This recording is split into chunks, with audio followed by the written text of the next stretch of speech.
ai wai gida nang yam na thuni yu masi thadok tuna sak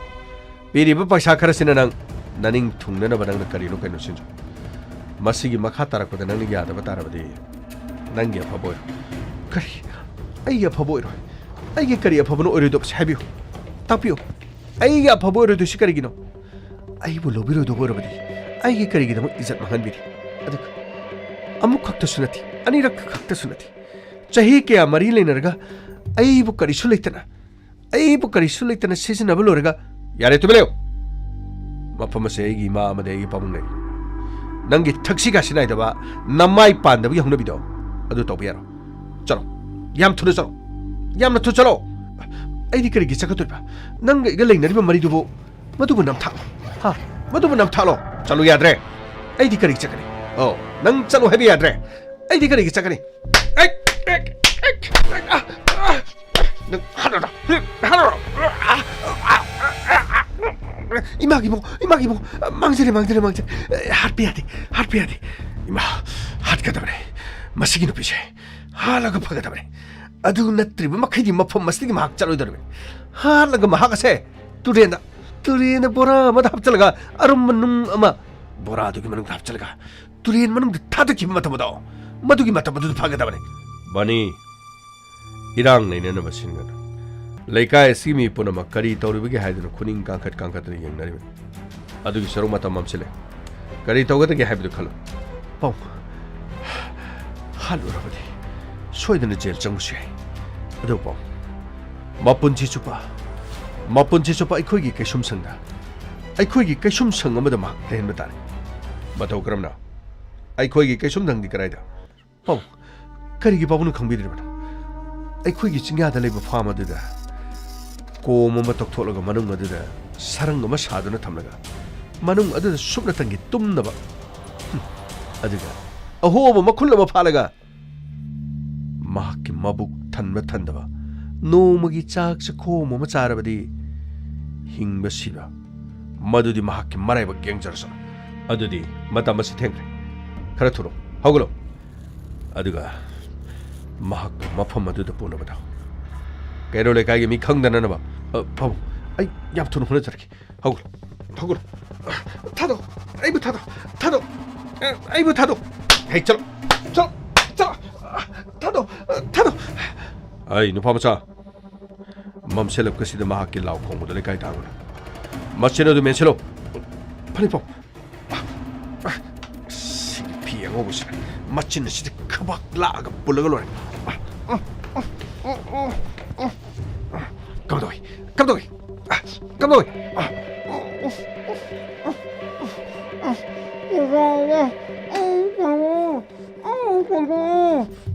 더블요 낭기 바탐 나시나 로라바니 아이코이나 하이바다 낭니 야드라바니나 아이코이나 신바 플랜 아두데 낭모 쳇바타바니 밥 가리 숍도 비비로 세 실레 चलो खरा थोर मफम अदुदा मा कुनिं थी जन फाजन पंचन रता लोंग लोर मतुंग करी तोगद याबदो कोई खरा बता रे दना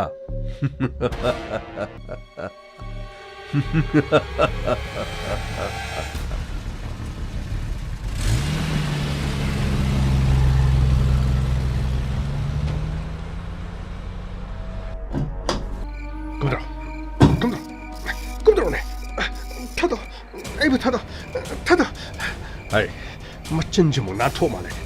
machinji damani kari no ibo samna lakna risibo kari na aina kari lan khibagino nangna lan khiba ai gi hayeng hangchi ta ngari ba hajing pora sinang na thukai ge sinatro nang ga khangnar mi nang ga nuksina mado matam khar gi wan ai in har simona ta nang gi apabo gi harabadi nang na aingon di get mado haibadi nang su nang gi pam da sakiba aishu ai gi pam pakhang ni sabi nuksina ba hibasti masinga ta aduga nang na masidai da ibo ai yet ta ya de sini paisa pi gi habusi ade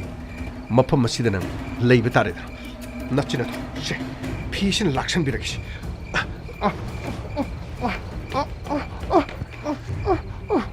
ꯊꯝꯃꯤꯔꯣ ꯁꯤꯗꯒꯤꯗꯤ ꯀꯥꯁꯤꯒꯤ ꯃꯅꯨꯡꯗ ꯅꯪ ꯂꯩꯕ ꯇꯥꯕꯅꯤ ꯃꯐꯝ ꯑꯁꯤꯗ ꯀꯅꯥꯒꯨꯝꯕ ꯑꯃꯠꯇ ꯂꯩꯇꯦ farm house ꯑꯁꯤꯗ ꯏꯀꯣꯏ ꯀꯣꯏꯅ ꯈꯥꯖꯤꯜꯂꯤꯕ ꯑꯩꯈꯣꯏꯒꯤ ꯁꯝꯕꯟꯁꯦ ꯑꯗꯨꯒ ꯆꯤꯡ ꯃꯥꯟ ꯑꯁꯤꯗ ꯈꯣꯡꯂꯤꯕ ꯇꯤꯟ ꯀꯥꯡ ꯃꯁꯤ ꯈꯛꯇꯅꯤ ꯑꯅꯛꯄꯁꯤꯗ ꯅꯪꯒ ꯋꯥꯔꯤ ꯁꯥꯟꯅꯗꯨꯅ ꯂꯩꯍꯧꯒꯗꯧꯔꯤꯕ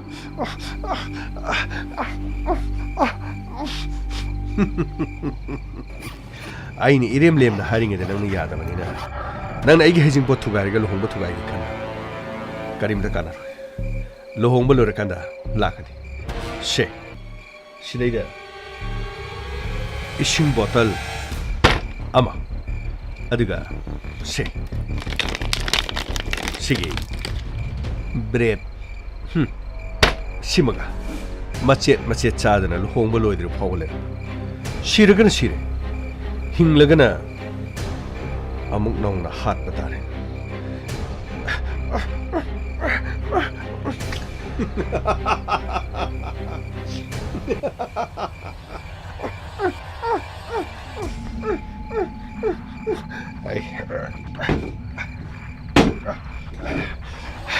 레오로 잘루키게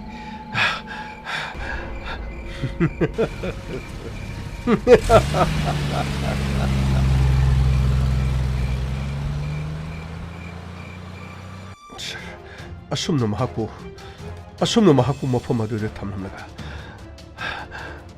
ayumda lake aduga ay hijing pot ki damak sem sadana laikisa nangna mi gi punchi ma manghalaga nangna hijing pot ki damak sem sadana laiba nangna mi ma gi punchi manghalaga nang gi hijing pot no lubra nang gi hijing pot no lubra ba ay kana da bon chai saga da bon chai wat bagi nangna mi ma gi punchi bu kari chulitna kanna ꯀꯔꯤꯒꯤꯗꯃꯛꯇ ꯅꯪꯅ ꯂꯧꯕꯤꯔꯣꯏꯗꯧꯕ ꯃꯔꯝꯗꯤ ꯃꯤꯒꯤ ꯄꯨꯟꯁꯤꯕꯨ ꯀꯔꯤꯒꯤ ꯁꯥꯟꯅꯕꯤꯔꯤ ꯑꯗꯨꯒ ꯅꯈꯣꯏꯅ ꯅꯈꯣꯏꯒꯤ ꯂꯨꯍꯣꯡꯕ ꯅꯈꯣꯏꯒꯤ ꯍꯩꯖꯤꯡꯄꯣꯠꯅ ꯂꯨꯕꯗ ꯅꯨꯄꯤ ꯑꯗꯨꯕꯨ ꯐꯥꯖꯤꯟꯗꯨꯅ ꯊꯝꯕ ꯏꯃꯨꯡ ꯃꯅꯨꯡ ꯈꯪꯍꯟꯗꯅ ꯅꯨꯄꯤ ꯑꯗꯨꯕꯨ ꯃꯐꯝ ꯑꯁꯤꯗ ꯂꯣꯠꯇꯨꯅ ꯊꯝꯕ ꯅꯈꯣꯏ ꯄꯨꯝꯅꯃꯛ ꯅꯈꯣꯏꯒꯤ ꯏꯃꯥ ꯄꯥꯕꯨꯡ ꯑꯗꯨꯒ ꯅꯪꯅ ꯁꯥꯃ ꯌꯥꯎꯅ ꯍꯥꯠꯀꯦ ꯇꯧꯕ ꯃꯔꯗꯔ ꯇꯨ ꯑꯦꯇꯦꯝ ꯃꯁꯤ ꯈꯛꯇ ꯅꯠꯇꯅ ꯂꯧꯇꯨꯅꯕ ꯅꯈꯣꯏ ꯃꯁꯦꯟ ꯆꯞ ꯃꯥꯟꯅ ꯅꯨꯄꯤ ꯑꯁꯤ ꯄꯨꯟꯁꯤ ꯃꯥꯡꯅ ꯍꯣꯠꯅꯕꯒꯤꯗꯃꯛ ꯑꯃꯠꯇ ꯂꯦꯝꯅ ꯊꯥꯔꯣꯏ ꯅꯈꯣꯏ ꯍꯧꯖꯤꯛꯇꯤ ꯅꯈꯣꯏꯅ ꯃꯪꯖꯔꯝꯕ ꯅꯈꯣꯏꯒꯤ ꯂꯨꯍꯣꯡꯕ ꯅꯈꯣꯏꯒꯤ ꯍꯩꯖꯤꯡꯄꯣꯠ ꯄꯨꯝꯅꯃꯛ ꯀꯥꯏ ꯀꯔꯤ ꯇꯧꯕ ꯇꯥꯏ ꯍꯧꯖꯤꯛꯇꯤ ꯀꯔꯤ ꯇꯧꯕ ꯇꯥꯏ ꯅꯈꯣꯏꯅ ꯇꯧꯖꯈꯤꯕꯗꯨꯒꯤ ꯆꯩꯔꯥꯛꯇꯨꯗꯤ ꯅꯈꯣꯏ ꯈꯪꯖꯕ ꯇꯥꯕꯅꯤ ꯄꯨꯁꯄꯥ ꯂꯥꯎ ꯍꯧꯒꯠꯂꯣ ꯅꯪꯒꯤ ꯏꯃꯨꯡ ꯃꯅꯨꯡꯅ ꯅꯪꯕꯨ ꯉꯥꯏꯗꯨꯅ ꯂꯩꯔꯕꯅꯤ ꯅꯪꯒꯤ ꯅꯨꯄꯥ ꯔꯣꯃꯤꯌꯣ ꯅꯪꯒꯤ ꯏꯃꯥꯅ ꯅꯪꯕꯨ ꯉꯥꯏꯗꯨꯅ ꯂꯩꯔꯕꯅꯤ ꯃꯈꯣꯏꯅ ꯈꯜꯂꯤ ꯅꯨꯡꯁꯤ ꯅꯨꯡꯉꯣꯟ ꯈꯪꯅꯖꯕ ꯀꯅꯥꯒꯨꯝꯕꯒꯤ ꯃꯌꯨꯝꯗ ꯆꯦꯟꯕ ꯆꯣꯡꯕ ꯌꯥꯎꯈ꯭ꯔ ꯃꯥꯜꯂꯦ ꯈꯟꯗꯨꯅ ꯅꯪꯒꯤ ꯃꯥꯡꯒꯣꯟꯗ ꯑꯍꯜ ꯂꯃꯟꯁꯤꯡ ꯊꯥꯔꯛꯇꯨꯅ ꯂꯨꯍꯣꯡꯕꯒꯤꯗꯃꯛ ꯍꯥꯏꯗꯣꯛꯄ ꯂꯥꯛꯀꯅꯤ ꯍꯥꯏꯗꯨꯅ ꯈꯟꯅꯈꯤ ꯑꯗꯨꯕꯨ ꯅꯨꯃꯤꯠ ꯅꯤꯅꯤ ꯍꯨꯝꯅꯤ ꯂꯥꯛꯇ꯭ꯔꯕꯗ ꯅꯪꯒꯤ ꯅꯨꯄꯥ ꯔꯣꯃꯤꯌꯣ ꯑꯃꯗꯤ ꯅꯪꯕꯨ ꯄꯣꯛꯄꯤ ꯏꯃꯥꯅ ꯀꯌꯥꯗ ꯋꯥꯅ ꯅꯪꯒꯤ ꯂꯝꯕꯤ ꯌꯦꯡꯗꯨꯅ ꯂꯩꯖꯕ ꯉꯁꯤꯗꯤ ꯅꯪꯕꯨ ꯇꯦꯛꯇ ꯀꯥꯏꯗꯅ ꯑꯃꯨꯛ ꯍꯟꯅ ꯅꯪꯒꯤ ꯌꯨꯝꯗ ꯑꯩꯈꯣꯏꯅ ꯅꯪꯕꯨ ꯁꯤꯟꯅꯔꯝꯕ ꯇꯥꯕꯅꯤ ꯂꯥꯎ ꯆꯠꯁꯤ ꯂꯥꯎꯅꯦ ꯊꯥꯔꯣ ꯃꯈꯨꯠ ꯆꯦꯝꯕꯗ ꯁꯦꯡꯗꯣꯛꯄꯤꯌꯨꯅꯦ ꯁꯔ ꯃꯣꯠꯆꯔꯁꯅꯨ ꯑꯃꯣꯠꯄꯅ ꯊꯜꯂꯕ ꯇꯥꯏꯕꯪ ꯑꯁꯤꯗ ꯑꯩꯅ ꯏꯁꯥ ꯅꯥꯟꯅ ꯂꯩꯔꯨꯕꯒꯤ ꯀꯔꯤ ꯀꯥꯟꯅꯩ ꯑꯩꯅ ꯊꯥꯖꯔꯨꯕ ꯑꯩꯅ ꯅꯨꯡꯁꯤꯖꯔꯨꯕ ꯄꯨꯝꯅꯃꯛ ꯑꯔꯦꯝꯕꯅꯤ ꯆꯨꯝꯃꯤ ꯅꯨꯡꯁꯤꯅꯕ ꯃꯇꯝ ꯈꯔ ꯈꯛꯇꯒꯤ ꯑꯅꯤꯡꯕ ꯑꯄꯥꯝꯕ ꯊꯨꯡꯈ꯭ꯔꯕ ꯃꯇꯨꯡꯗ ꯅꯨꯡꯁꯤꯅꯕꯒꯤ ꯃꯌꯥꯏꯗꯤ ꯄꯨꯝꯆꯝ ꯆꯝꯕ ꯃꯔꯨꯑꯣꯏꯅ ꯂꯥꯏꯔꯕ ꯏꯃꯨꯡꯗ ꯄꯣꯛꯂꯨꯕ ꯃꯤꯒ ꯃꯤꯃꯥꯟꯅꯖꯗ꯭ꯔꯕ ꯂꯨꯍꯣꯡꯕ ꯃꯇꯝꯗ ꯃꯇꯤꯛ ꯆꯥꯅ ꯃꯌꯥꯝꯒꯤ ꯆꯠꯅꯕꯤ ꯉꯥꯛꯅ ꯂꯨꯍꯣꯡꯕ ꯉꯝꯂꯣꯏꯗꯕ ꯑꯑꯣꯡ ꯇꯝꯕ ꯉꯝꯂꯣꯏꯗꯕ ꯑꯩꯈꯣꯏꯒꯤꯅꯦ ꯍꯥꯏꯕꯗ ꯀꯔꯤꯁꯨ ꯂꯩꯇꯕ ꯑꯗꯨꯒꯨꯝꯕ ꯅꯨꯄꯤ ꯑꯩꯈꯣꯏꯒꯤꯗꯃꯛꯇ ꯀꯅꯥꯅ ꯑꯩꯈꯣꯏꯒꯤꯗꯃꯛ ꯀꯠꯊꯣꯛꯄꯤꯒꯅꯤ ꯑꯩꯈꯣꯏꯅ ꯈꯜꯂꯤ ꯑꯩꯈꯣꯏꯕꯨ ꯅꯨꯡꯁꯤꯖꯕ ꯑꯩꯈꯣꯏꯕꯨ ꯄꯥꯝꯕꯤꯕ ꯀꯅꯥꯒꯨꯝꯕ ꯑꯃꯅ ꯃꯈꯣꯏꯒꯤ ꯄꯨꯟꯁꯤꯒꯤꯗꯃꯛ ꯑꯩꯈꯣꯏꯕꯨ ꯄꯨꯟꯁꯤ ꯆꯨꯞꯄ ꯆꯦꯠꯅ ꯃꯈꯣꯏꯒꯤ ꯃꯊꯃꯣꯏꯗ ꯊꯥꯒꯣꯟꯅꯗꯨꯅ ꯊꯝꯕꯤꯒꯅꯤ ꯍꯥꯏ ꯑꯗꯨꯕꯨ ꯏꯟꯈꯠꯂꯛꯄꯒꯤ ꯐꯖꯕ ꯀꯜꯂꯛꯄ ꯃꯤꯍꯧꯕ ꯑꯄꯥꯝꯕꯕꯨ ꯃꯤꯀꯨꯞ ꯈꯔꯗ ꯊꯨꯡꯈ꯭ꯔꯕ ꯃꯇꯨꯡꯗ ꯄꯨꯝꯅꯃꯛ ꯃꯤꯔꯥꯏꯕ ꯉꯥꯛꯇꯅꯤ ꯁꯔ ꯀꯔꯤꯁꯨ ꯀꯥꯏꯕ ꯂꯩꯇꯦ ꯁꯥꯔ ꯑꯗꯨꯕꯨ ꯁꯥꯔ ꯑꯩꯅ ꯅꯨꯡꯉꯥꯏꯕ ꯐꯥꯎꯋꯦ ꯃꯗꯨꯗꯤ ꯃꯈꯣꯏꯒꯨꯝꯕ ꯉꯥꯏꯍꯥꯛꯈꯛꯀꯤ ꯈꯟꯕ ꯃꯈꯣꯏꯒꯨꯝꯕꯁꯦ ꯃꯄꯨꯟꯁꯤ ꯆꯨꯞꯄ ꯂꯨꯍꯣꯡꯕ ꯐꯪꯗꯅ ꯑꯩꯅ ꯃꯥꯡꯂꯤꯕꯁꯤꯒꯨꯝꯅ ꯗꯥꯃꯅꯤꯁꯨ ꯃꯥꯡꯕ ꯑꯣꯏꯁꯅꯨ ꯃꯥꯒꯤ ꯄꯨꯟꯁꯤꯅ ꯃꯥꯡꯕꯗꯨ ꯃꯥꯒꯤ ꯄꯨꯟꯁꯤꯗ ꯑꯃꯣꯟꯅ ꯂꯨꯍꯣꯡꯕ ꯐꯪꯗꯕ ꯑꯣꯏꯁꯅꯨ ꯄꯨꯁꯄꯥ ꯑꯃꯣꯟꯅ ꯂꯨꯍꯣꯡꯕꯗꯤ ꯍꯥꯏꯔꯨꯅꯨ ꯃꯥꯅ ꯆꯠꯊꯔꯝꯂꯤꯕ ꯊꯕꯛ ꯑꯁꯤꯒꯤꯗꯃꯛ ꯅꯪꯒꯤ ꯅꯅꯦꯝ ꯅꯀꯨ ꯑꯣꯏꯒꯗꯕ ꯄꯥꯕꯨꯡ ꯗꯤꯅꯆꯥꯟ ꯑꯗꯨꯒ ꯏꯃꯥ ꯀꯦꯕꯤꯁꯅ ꯍꯧꯖꯤꯛꯇꯤ ꯂꯣꯏꯅ ꯎꯕꯤꯔꯦ ꯂꯣꯏꯅ ꯈꯪꯕꯤꯔꯦꯀꯣ ꯀꯔꯤ ꯐꯥꯎꯕꯤꯔꯤꯒꯦ ꯍꯧꯖꯤꯛꯁꯤꯕꯨ ꯄꯨꯛꯅꯤꯡꯗ ꯏꯕꯨꯡꯉꯣ ꯁꯤꯕꯨ ꯌꯥꯔꯒꯗꯤ ꯁꯣꯏꯅꯈꯤꯕꯁꯨ ꯁꯣꯏꯅꯈ꯭ꯔꯦ ꯈꯔ ꯉꯥꯛꯊꯣꯛ ꯉꯥꯛꯁꯤꯟ ꯇꯧꯔꯒ 이봉아 시부 पैसा नुक्सा तुमले पैसा नुक्सा गा 아이부 पैसा न लेबे याबा मिरो 아이기 मिंग इंस्पेक्टर तयाई 아이부 उसित थोइदब तोबिगन अदुगा 아이기 फत्तब नुक्सित पुकांगे हायना खमिगनो नचानुपासे खुलाई ललोलमी हायदुना कापथोखरबा सिजनदब नोंमै मरु खरगा नोंमै अमनब खरगा हापचलगा मफम असिदा पाइहलगा चेलगा कापलगा हालबा सुंगमने अदुबो मदुगमा थबकतो मणिपुर पुलिस न तौखिदबा याम कोइ मसिमसु खंगो अदोमना करिसु लेतना मीबु खनबगिदमा अदुगा थबक असिदा लोक्तुनबगिदमा अदोंगी नचानुपा खक्ता नतना ममा इबेमा अदुगा मपाइबु पुलप कैसुम संगनी लेगदोरबस अदुगा अमुक खना अदोमना इमौ नुपी ओइनिंखिबी दीपिकाना नखोइगी सागैदे नखोइगी युमदा मौ ओइना लाकने हेबदी खल्लुनो है इबुंगो पोंमा मांगो तारे कैरो लेकाय पोलमक सोबा तारे इबुंगो यारगदी खितंग सावबदो पाथबिरगा इबुंगो सेनथोमदो करिनो खरा कपिनरगा याननब तौसी कैदोरगे पोंमा मांगो तारे कैदोरगे इबुंगो यंगोन हे आइगिने से सनाजे आइगिसे नाम से सोमद नहान सिबदुदगिने नाम सिगदोक जे बो चकने तौबद मरांग तौबदि इबुंगो सिद्रिबनि ने इबुंगो इमागी निंगमसे अमतो थुंगनबियो इसा मथंतनि कैदोबगी इबुंगो इमानने यानबा से नखोइ मी क्यानो अदुगी यानबदो इसिननबग अमतो तौजगे थारो सर इमासी चै खर वाटपा माले गाड़ी मनिंगसे पुसलगा इमासी सैफम अहुमरी थमो फगनी सर करिनो इबुंगो करिनो हाइसिबो स्वाइसिदे हेक्ता तौगदोरबो कइनो तौदोरिसिबो इबुंगो लोइरेदा करिनो तौदोरिसिबो नचन कलबदी इमा हाइना कौरिबो मिंगसे लोक्तोरकन फजखरबा इमा पाबुंग हाइना कौरिबो मिंगसे लोक्थोगा नंग मा तोरगलबदे फबोय मखा तानेंगोदो सेलथुंगी वाहरकन करिनो ने हारिसिबो इबो लोइरे लोइरे ए मनिया नंगना तौरिसि करिनो ने मनिया नंगना तौरिसिबो इमा खोइना पामबदु नत्रो आइना तौरिसिबो करिनो ने नंगना तौरिसिबो करिनो ने तौरिसिबो गामै सर गाड़ी धावकलो पुनः गाड़ी धावकलगा मथौ तवनसे थारो सर नुपी इमासिना नखोइगी गाड़ी धावो चलो खर थरो फरी सर करिनो ने तौरिसिबो सर हौजिकी मातामसिबो करिनो फना सोहान नोइरे ममाने ने तौरिसिबो करिनो अदुगा माना सुक अनु साथेरिसिबो करिनो नुपी पोक्तब मी करिनो सर करिनो निंगोनगी अवाब खंगदे हाइबदुर करिनो तौबसिबो मखोइसु नुपी निंगोनसे अहुम मरीदा पोदि फादौनी मसा निंगोनदि पोक्त्रबनीना मसा निंगोनगी अवाबदि खंगदबा हाइबदुनी मखोइना तौबसे करिनोने मीगी निंगोनबु पामीगा पामदेगा अदुगा अदागा मसा नुपासिना करिगी पामद्रगदि करिगी मीगी मसा अदुदा करिगी काइहौबिरी मीगी थमोइदा काइहौबिरे अदुगा असिगुम्बसदि सर करिनो पुलिस के नियम दको उ मोरोक सनी मुक सुरगा ममित्तुदा करिको कोइ तमेंगलोंगी उ मोरोक तु ममित्तुदा मही दु सुमजलगा मखनाउसिदा हैरगा को मदु खंगदबनिदा सर मबुक्सि करिनो थाना काबुक्तंग खितंग होगायरगा उ मोरोक तो किलो मरी मंगा सुगायरगा तैबा याबो अरदि खंगदबनिदा सर गमै मदु यारो सर यामना पेंदबगी वानिदा सर असुक यामना फत्तब नुपी सिंगसिबो असिदि ममै थंगदि यामना फरोइदा करिनो मचा ममौ खांग ngam नुपी ओइरोइबसे क्रमाइन तौबनो खंगदिनि मखोइगी मचाबनो मचा ओइने खनबा मीगी मचाबनो मचा ओइने खंदबसिबो सिबो करिनो हाइबा यारे गमै चनब तौसि फगनि sir पुष्पासी Mayum the thin मेरोसी Phagni sir तोरो तोरो फनी सर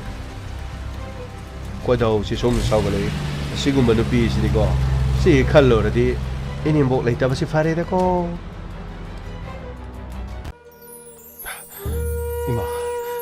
इमाना करिगिना थोंगानसिदा तुमक लेप्तुना येंगलेरिबसु इसेतो लाकनी लारो हाइबो अखोइना हाइबो गमत्रे इमा इसेतो सिगन मिट हुमी छुज संग सिलाओ इमा करिगिनो इमाना थोंगानसिदा तुमक लेरिसिबो इमा निपोम खुदिमा कैरो लेकाइस्ते लेबा मी खुदिमा हांगनारे नखोइगी नचेतो कैदोरबके नखोइगी नचेतो कैदोरबके इसेतो लेसाबी फरकपगी मयूम मकई पानबगी चेन चोंगदुना महक चली माले खनके अदु पुनमक्तो इमा लोइनमक ओनरमले इमा लाओ कैदोबगी चंगसिलाओ इमाना नानगी चाक मरुमदा सारक्त्रिबसु इमा नसाइगी करीमता खल्लरोइद्रो इमा इमागी बुंगा नसेदो अहिने यानाना फंगजखि अहिगी चान नंगना अहिगी कोन फंगजखि बै चान नखोय अनिमक अहिगी थवाई अदुबने नचेदो तंगदांगबा म करिनो हाइब खंगदबसिन लेइबो ngomdene मीनबो हातोकबिख्रबरा मीना मागी पुंसी लोसिनबिख्रबरा नत्रग माबु थेमदुना मफम असदगी अतोप अराप मफमद पुख्रबरा मागी बुंगो नचेदो मपोगा सिगे अमोहना लारोइदको मपोगा सिगे अमोहना उबो फंगलरोइदको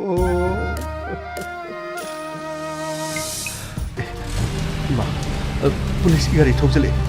हाँ पुलिस की गाड़ी करेगी नो इमा खंगदीबा पुलिस लादी असी भक्सांग लेरे हरिजा नते इसागे असी भक्सांग दी करेगी इमा के असी भक्सांग दी करेगी इमा अखोई से कदाय इमा मागी बेमा पुष्पा नंबु कदाइदे चलुबगे इमा नचाबु गापियो नचाना लम्हेन मदगी पुनमगसी थोलिबन इमाना मतम पुनमग फत्तब अफब करिनो हाइदुन इमाना ताकपद नचाइना लौरुत्र इमा हिपाना हाइबबुदी लमलानब कनागी वाहित लांग थूरुदे इमा इपाना हाइब वाहिबुना मचा होइबा अखोइना थाजदब अदुगा अखोइगी पुंसीगिनि अखोइगी लेंदब ओइगदोरिबन पुंसी चुपगी खोंलोय ओइगदोरिबनि खंदुना महाकी वाहि अदुबना आइना महाकी लोंगनम वाहि अदुदा आइना थाजरुरे इमा नचाबु गापियो इमा नचाबु गापियो करिनो हायो नंबु कदाइदे चलुगे हा नंबु कदाइदे चलुगे हायो इमा आइबु गापियो नसाना लानबा गाक्तने इमा नचाबु गापियो इमा वराउ बिबियादी अदोंगी सानो पारोमियोना अखोइदा केस असगी फाइल तोरम मतमदा अखोइना मसी मतौ करमना थिगदगे हाइदना यानो वान होनरको माकी मोबाइल नंबर दा कना वारी सने कनागा मरी लिने हाइबसे अखोइ नुमिनिनी गुम चंख्रेमा मसिना महापु खुंगु लिनब होनबदा वाबोइकी ममै थंगदा महाकी ममानबा महागतिनबा मीसिंग मतंग अखोइना हंगबा मतम मागी खुंगु लिबसी करिगु ममतो फंकिद्रिमा अदु इमा ममै थंगदा महाकी नंबर दे अखोइना महाकी लास्ट लोकेशन ओइकिबसी महाका खंगनरंबा मनी अदुगा अपोकपा दिनसा ममा इबेमा किबिसना नाइतोम पुक्सबा मसासी महाकी इमुंग द लास्ट लोकेशन ओइ हाबदिगे कोइ चिंगनबदिगे अखोइ मफम मदुदा चनना होनकी अदुबा अखोइना केरो लेकाइगी म्युसिंग हारा वाहंग पांग मतमदा imung adu da hijing pot ama thui haiba wafam asin hijing pot adu atai kana gisinati adong isano piga khangnaba mani hariba sigi maside khone khangki puspa bu mirai rega mani na topa amada luhongba yana namagi damak punamak si tawkibra hain masi khakta nati mani na puspa bu khangdi haiduna aikhoine imung adu da sangchin ru wahang pahang matam da haiki aduga imung manung adu da leriba dinasan amadi kebisnana imung adu da leisabi ama lakhi de haina haiki ima adong isano pi puspana mahaki mangkraba izat adugi dabi oine imung adu da luhongba yaro hijing pot pu ba yaro haiduna mahak sangoida numit chupalaki ima mahaki nungsibagi damak hak tanki mahaki mangkraba izat ki damak ta hak tanki adugo ima punamak adu da imung manungi miyo sina mapu themaga thadok na phonaki kero lekai da nimbu nimbu ngangnaki adugo ima hai singlaba imung asina imung adu da angau bi malak laga mapuroi ba piu makhoi imung da leitaba yade haibani asapot khara piraga sel khara piraga thadokre haiduna kero lekai da makhoi na haiki adugo lekai udu da uhoba maunaha amakhanga wafam asi maniga luhongadori bi Deepika hariba nupi asida pau tangki Deepika puksel saurabi nupi amo erabasu luhongadori bi imung adugi kaina amo oigadori bi mahakna asum aran karino khangna nabagi damak mahakka luhongadori bi manida mahakna phone tawduna wafam asi hanki adubu wafam asi kariguma thodok amata thokte haiki masigi matungda haina singnaduna luhongiba mani amadi Deepika asumna luhongba lepkraba mokoi ani luhongdringeda tumina unaki Deepika na nupi adugi maramda hanki adubu mani na wafam asi irai laina thaidoki ima masini wafam asina maram orega irai laiba wafam amadi malaga ima imung asina khalamliba plan asdenga ima na tabada tu chungani imung aduda puspana mahaki izat ki dabi talingi matamna thiem laga mahakbu yum adudagi phu chaiduna poki mahaki mobile phone switch off toki aduda luhong batang loirabadi haiduna mani mapai bungo dinasan mamai bima kebisna makhoina makhut chayeng laktuna chingaga pushpa bu phu seki masi khakta natana mahakpu gari amada puraga makhoigi singkhong amada leiba farm house amada adongi isanupi pushpa machin mensinduna mafam aduda numit ini humni thamki karigumba amata pijakini